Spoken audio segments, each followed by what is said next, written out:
Welcome back, guys, to the channel. Maverick here with episode 4 of Tower of God. Last episode, we left on a bit of a cliffhanger, right? Where potentially in one of the other fighting groups, Rachel is amongst them.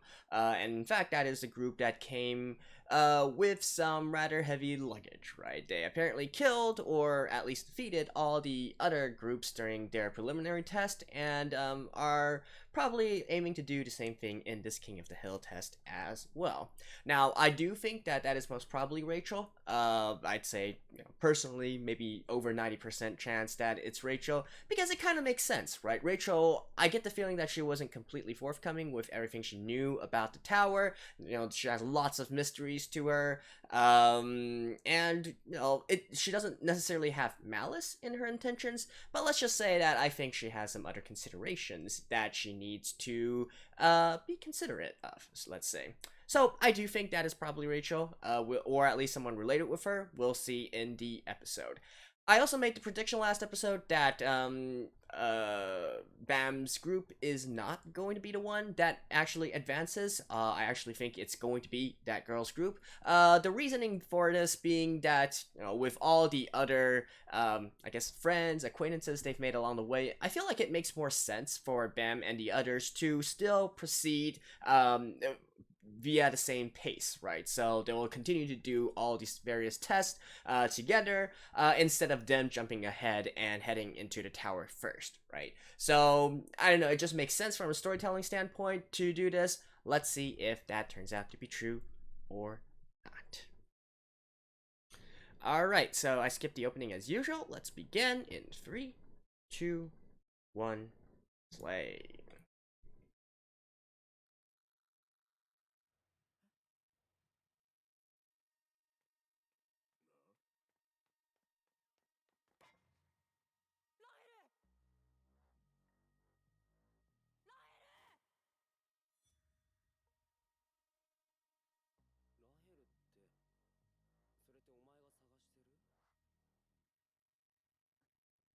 It's like, I don't think it's her.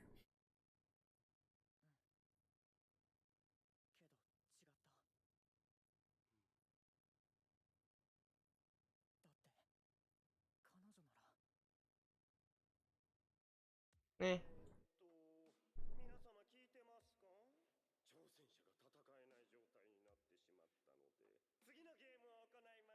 Game 2.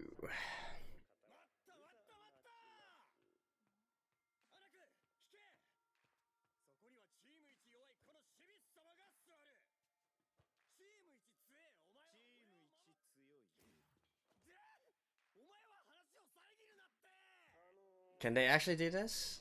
Yeah. I mean, they told the game rules to you in the last episode. Yes, they did. I mean, they literally said you can't have the person.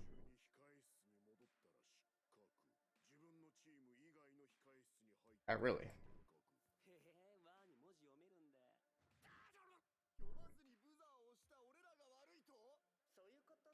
Well, duh.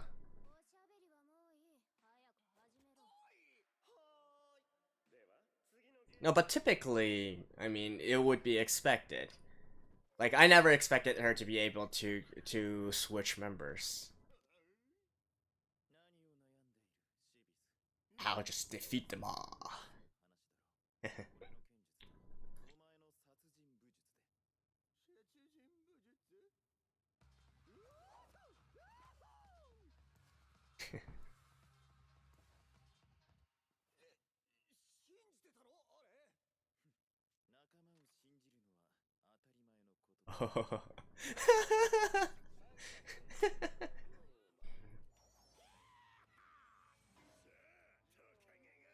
He's gonna get stopped, right?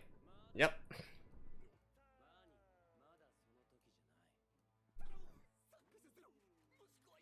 Wait, if there's 0 participant, it instantly goes into game 3?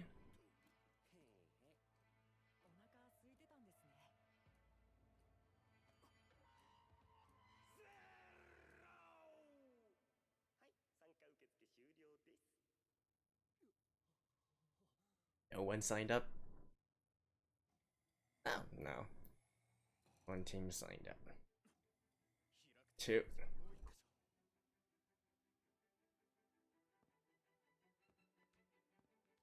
Okay, interesting group.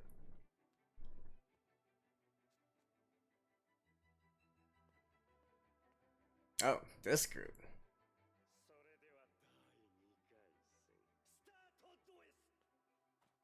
This is the group with the sleeping dude, right?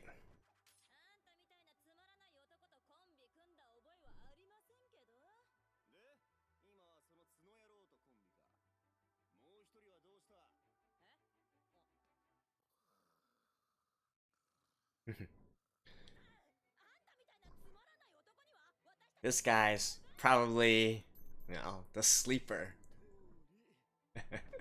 Both literally and figuratively.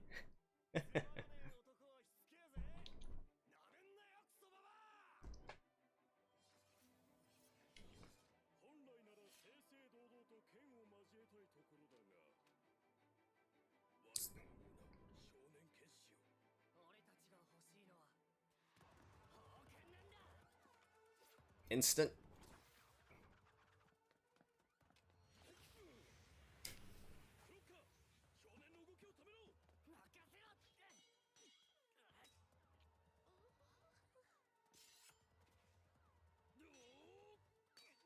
Where's the sword in the sky?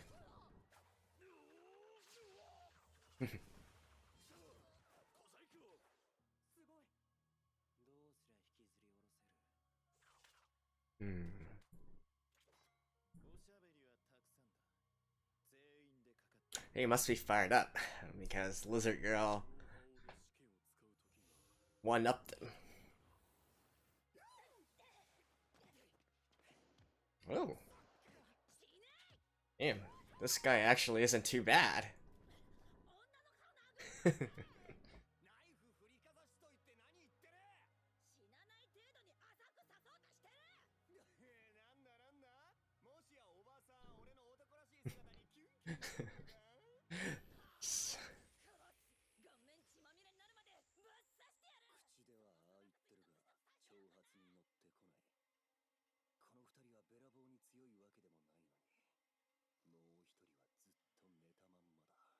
Like I said, this is the sleeper.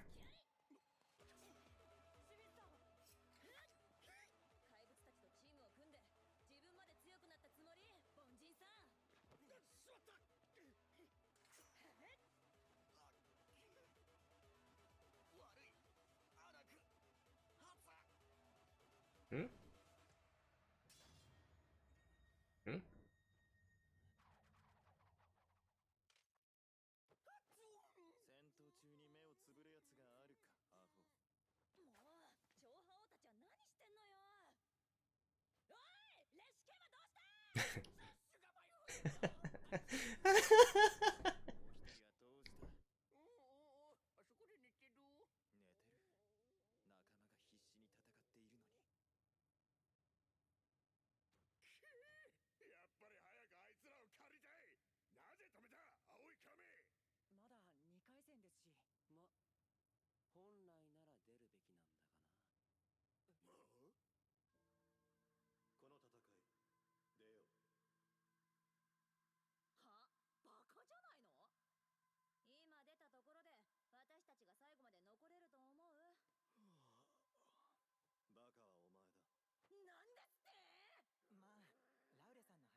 Claro.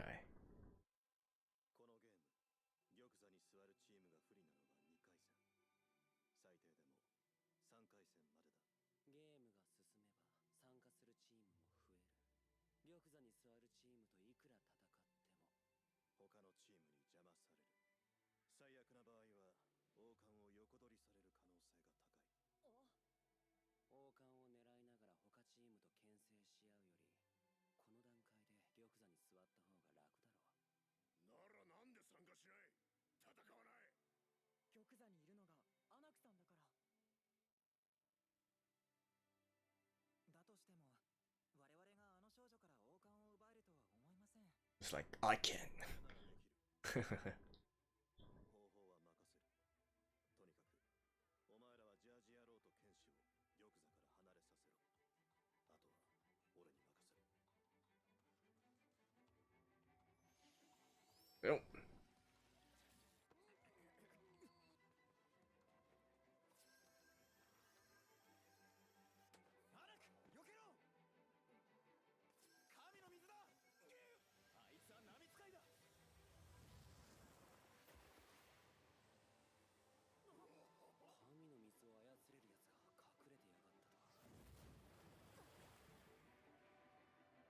If she leaves the throne, she's disqualified, right?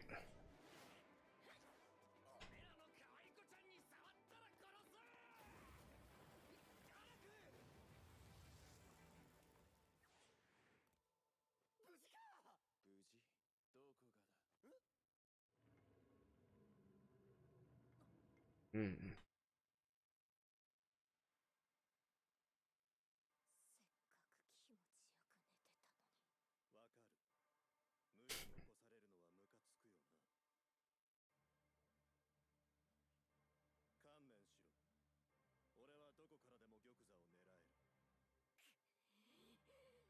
She can't leave the throne, though.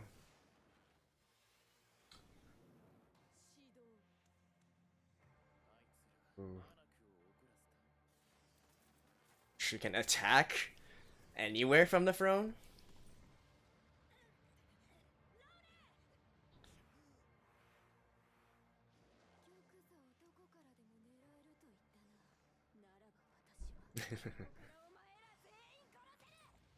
You know, she does have the perfect weapon to be sitting on the throne.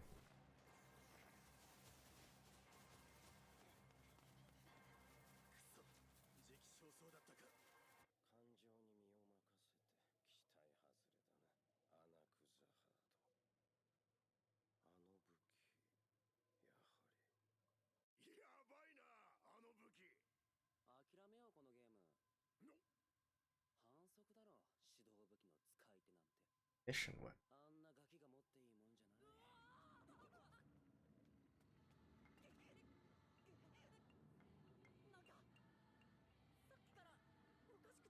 Because they're the same, right?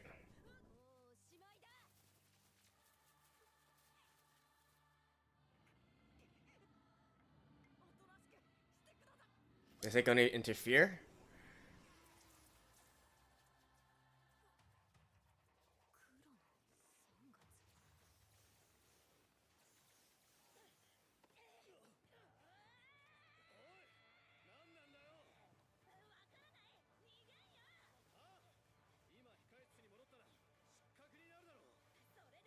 Better than being killed.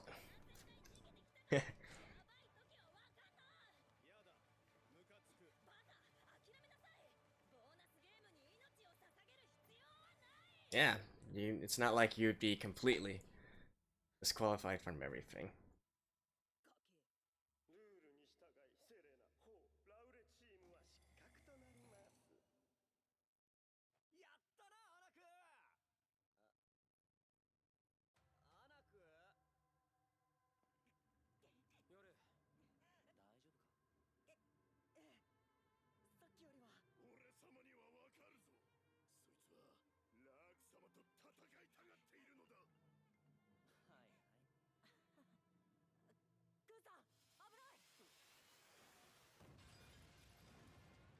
This is against. Well, she left the throne.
Green April, Black March.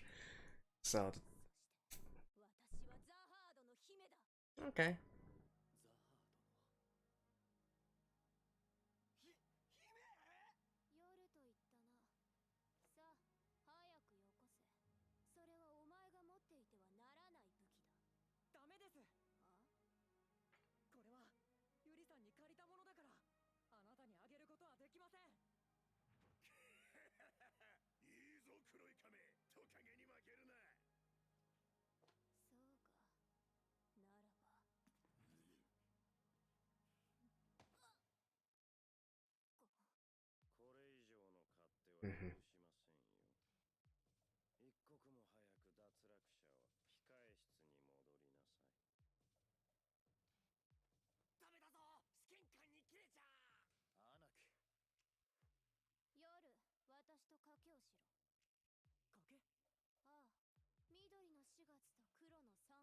Oh? それは面白そうですね。レロローさん。クラウンゲームが続けられれば試験官としては問題ナッシングです。お前のチームがクラウンゲームに最後勝ち残れば緑の4月をやろう。だがお前たちが負ければ私の勝ち。 What? 黒の3月はいただく。嫌です。なんでそんな賭けをしなくちゃいけないんですか。どうせこのゲームが終われば私はお前を殺して黒の3月を奪うつもりだからだ。この刀は守りたいけど僕のせいでこれ以上迷惑をかけるわけには。どうした？悪い話じゃないだろ。たとえ勝ち目が薄かろうとお前に今なんて言った。この俺様が負けるってことが。ラークさん。確かに姫だのルールだの気に入らねえ。クーンさん。図に乗るんじゃねえぞトカゲ。行くぞ。やっと俺たちの出番だワニ。ということでクラウンゲーム再スタートです。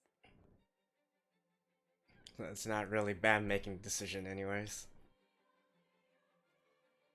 Huh, but if that's the case, then probably he would have to win, right?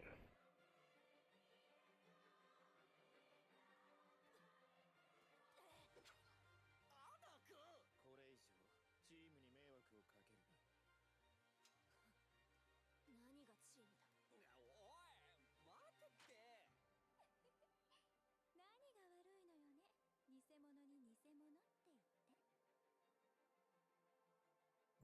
Is it gonna turn out that Rachel is one of the princesses? 僕のせいで面倒なことに。いいよ。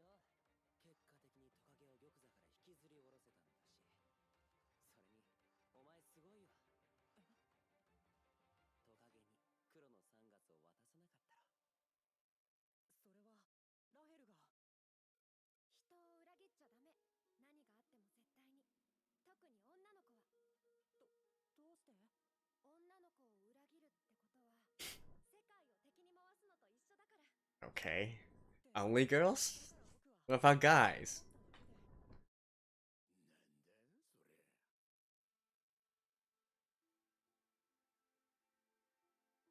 なんだそれ。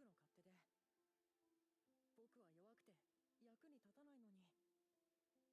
確かにお前は弱い。はい。けどだからこそすごいんだ。命がかかってるのに誰かとの約束を守ろうとするなんて俺にはできない。Mm-hmm. クンさん。参加者が決定しました。第3回戦。 Alright, free for all again. Are we actually going to see fighting? トカゲが消えてゾロゾロ出てきたな。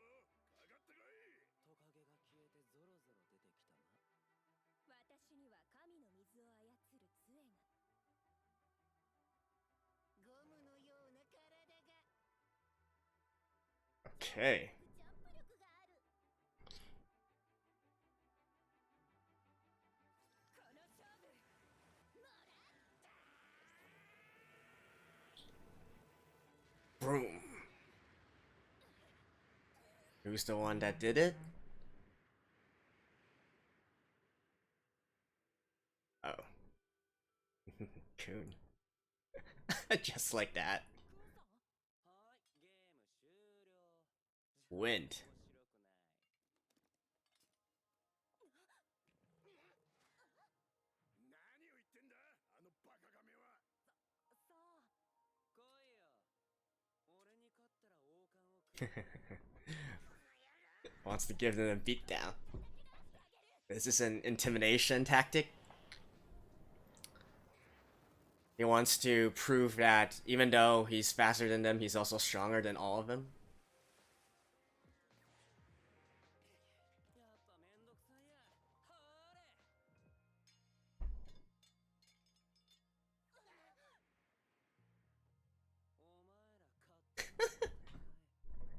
and he's gonna say, "Be there on the throne." So whoever,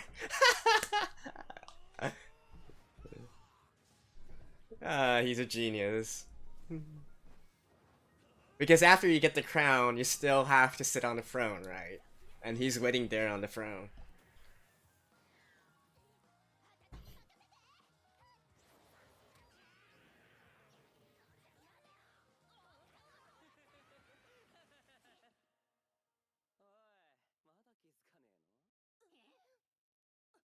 That's a fake one?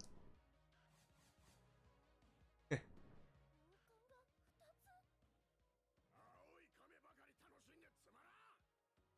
悪い悪い。さ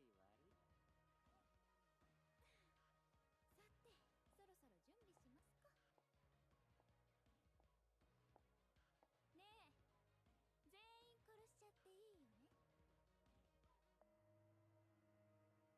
Hmm. もちろ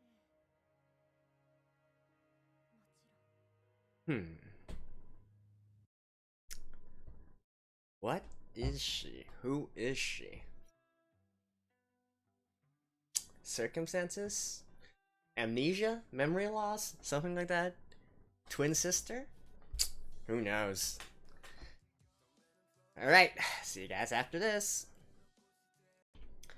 Okay, and so with that ending, I think we can pretty much 99.999% confirm that is Rachel, right? Unless there is a case of a twin or something like that, which I don't really think this series is going for.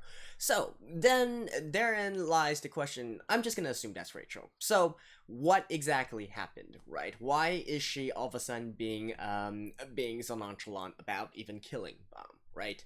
So there's a few different theories that I can have here. Now, one obviously, which I already talked about before in the last episode, is, you know, there might be some various circumstances that's causing her to have to treat Bam this way, right? I'm sure that she has her own difficulties as well. No, that could be one of the situations here, right? Which it was my original thinking. The second one, then, is what I was talking about this episode, which is some kind of amnesia, right? And I'm not talking about amnesia in the sense of forgetting about Bam, but I'm talking more in the sense of while she was outside the tower, she had amnesia then, so she had a different kind of role, a different kind of identity within the tower, within this entire system. She simply forgot about it for a while she was outside the tower, and so therein lies this sort of difference in attitude, right? So that is also a possibility here. And the third one, of course, is that, well, it was all an act in the first place, right? And she is actually betraying Bam. Personally, I would think the third one would be the most interesting in terms of the character dynamics and in terms of storytelling, but well, there's really no kind of clue to go on as to which one it actually is, right? So as of this point, you know, three of them lay out here. It's probably going to be one of them, and that is that. Now, with that being said, there were some other clues this episode, which I feel might give me the confidence to also do some other predictions and theory crafting. So we see that Anak is a princess here, a princess of Jihad. I can't say I'm too surprised considering that you know, I was already told to pay attention to the weapons, and I did indeed identify it as a similar weapon to the Black March. Of course, didn't know about the 13 months and all that, and 13 months, by the way. So there's going to be 13 of these weapons with various months. So, but it uses March and April. So there's some other kind of month beyond January to December, I guess, and also having a color with it, right? So that's one thing.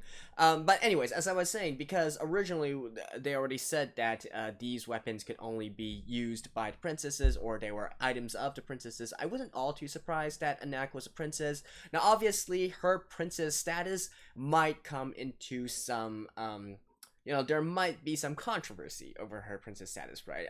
Courtesy of the dialogue at the very end of this episode where, you know, the girl was proclaiming her to be an imposter, a nisemono, a fake, basically. So obviously, this, for one thing, it tells us that the political situation beyond, amongst the princesses is definitely something that's very complex. We've had hints of that with Kuhn's backstory as well. Apparently these princesses. It seems that there is a lot of politics going on at the in the royalty, let's just say, and so whether or not Anak's status as a princess, who knows? Maybe there must be some reason why she is currently here in this tower fighting, and attending the test, right? So, that is one thing. However, I do kind of feel that with that kind of dialogue, it's also making me think that Rachel is probably a princess. And so, in which case, my theory 2 or theory 3 would also have much more, there would be much more evidence towards why she would take one of those routes, right? Either she was originally a princess, then for some kind of reason, maybe someone overthrew her or whatnot, or her enemies kicked her out, so she landed outside of the tower and also had amnesia as well. When she got back in, she remembered her identity as a princess. Or it could be a case where she was a princess and then maybe was forced to leave the tower, leave the kingdom or whatnot, due to enemies, bided her time outside the tower, and then once she got an opportunity, went back again, right? So, it could be, I think that would also help, be the reason for why she would do something like this. And it would all make perfect sense in this way. And honestly, I feel like there would be no particular reason to call out or try to provoke Anak saying that she's an imposter unless there was an actual princess there, right? So that's what I'm basing this prediction on. But we shall see, right, in the next episode, once, since I assume Rachel's team is going to be fighting against Spam's team very soon. Beyond that, well, what else for this episode? Yeah, I mean, we got a bit of fighting, I guess you could say. Next episode is probably when we're actually going to be seeing the true abilities of Kuhn and Rook, and Rak, I mean, and potentially Bam as well, right? I mean, there's obviously a reason why he was able to pass the test, why he was able to be recognized by one of the weapons. So he has hidden potential within him. Can he actually tap into that? Can he actually use it? That remains to be seen, right? It's probably a little bit too early for him to fully realize his powers, but we shall see. Beyond that, though, I think one other thing is understanding the mechanics of this world. In typical fantasy works, I do like to try and look at the mechanics, the workings, the system that is in place. So currently, the one that we are in, it seems to have a lot of systems, right? You have medieval style weapons, swords, bows, etc., etc. You got guns as well. You have modern technology. We can see them utilizing some stuff that is more high tech. So that is one thing. We got people that are using elemental kind of magics. We got the infernal punch and whatnot. Kuhn was using some sort of wind-based ability, and then of course we got the Shinso as well. So there's lots and lots of different mechanics at work here. It's still too early to make any definitive kind of remark as to the different types of systems and whatnot, but I think we can pretty much infer that whatever kind of fighting style or what kind of weapon you're using or whatnot, you can actually enhance your power if you are able to control Shinso as well, right? Or and this also comes from some of you guys, some of the other people commenting on the video. So apparently Shinso isn't just a direct system in by itself. I do kind of and considering that they also explain it within the anime that Shinso is basically everything, right? I do kind of wonder if it's sort of like an enhancement for any single thing that you can think of. So even if you could use magic, maybe using Shinso imbued magic would make it more powerful, and so on and so forth. I think that's what I can infer right now. It's still subject to change later on. Like I said, I have not read the manga, the webtoon, so I don't really know, but I do like to go along and try to figure out the system as is shown in the episodes. And so that's pretty much it, right? Some nice character interactions as well. I really liked Hat's interaction with what's his name? I forgot his name, but anyways, I did like them. They seem to bond a lot more than I was originally expecting. Kun's sort of personality, right? Hilarious, being able to, and he's smart, he's hilarious as well, and he definitely has more of an anti-hero kind of side to him, right? Chaotic. I guess we could say chaotic good, right? If we were using the alignment chart here. So that's definitely fun, and it has very practical uses as well, allowing other teams to fight amongst themselves, but at the end, not really compromising their own safety and their position, right? So his abilities also seem a little bit special. Apparently, his briefcase or whatnot, his bag can sort of absorb all kinds of attacks, and it can even duplicate things, right? So certainly a very handy kind of tool there. And yeah, that's basically it. My thoughts for this episode. The next one, I guess, what else? Yeah, I'm not gonna comment too much on the story, in regards to Black March and whatnot. I do still kind of hold my belief that Bam and company aren't going to actually win this test. I still kind of feel that it would make more sense story-wise for them to continue to go on through the further test, and then since they also know of some of the other characters here and they are apparently also important, maybe continue on and pass through the test that way, right? It might be turning into a situation where they haven't necessarily lost, except for some sort of complication, right? With that being said, since there was this bet here, that's kind of complicating things. However, I feel like at the end of the day, probably what's going to happen is Bam is going to keep the Black March, whereas Anak is going to keep her Green April, right? I can't really see a situation where Bam actually takes both weapons, but then again, I don't really think there's a situation where Anak is going to take away the Black March as either. So, even though there was this sort of bet here, I don't think anything has changed in regards to me predicting who will win this specific bonus test. So, there you go. That's it for this episode. Hope you guys enjoyed it, and I will see you guys next week. Hopefully, Tower of God isn't going to be delayed. Fingers crossed, but we can't get our hopes up, right? So, stay safe, everyone, and see you guys next time.